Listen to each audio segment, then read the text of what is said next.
Here is question 2. What is the common consecutive difference for the quadratic function shown there? Well, we know that this is a second degree function, and we know that second degree functions are common at the second level. So this is going to help me draw my chart and pick my input values for this problem.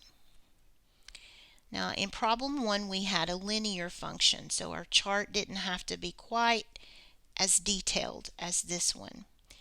But this is a quadratic. I'm going to use, let's use 4 inputs this time, because it is going to have to go out to that second column of consecutive differences. So I need a header and then 4 rows for my inputs.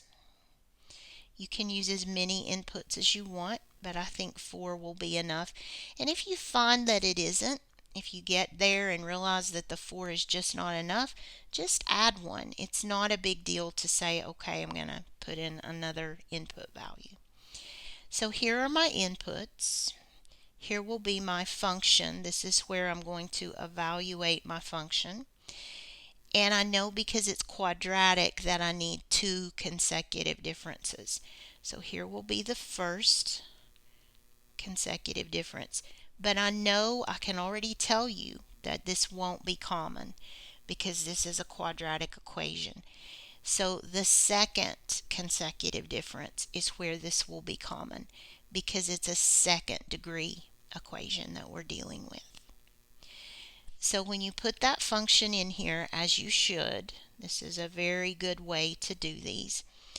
The function is 2x squared plus 1. This 2 tells me that I need to go out there to get a common number. So that will give you a little bit of an idea, a little bit of guidance on drawing your table.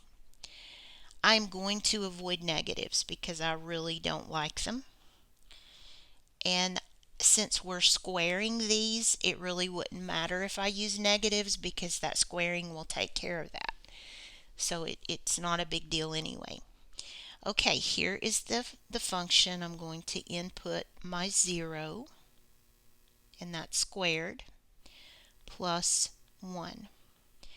Well, if I'm multiplying by 0, that term it will zero out. And I will get a 1 as that constant. So 1 is the y-intercept.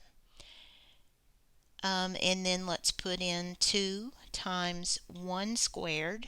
1 times 1 is 1. Plus, well, let me be a good teacher and write this out. I don't have room to write that out. I'm sorry. So 1 to the second power is 1. Plus 1 here. So 2 times 1 is 2. Add 1 to get 3. 2 times 2 to the second power, that's 4. Plus 1 is 8. Plus 1 gives me 9. So as you evaluate these,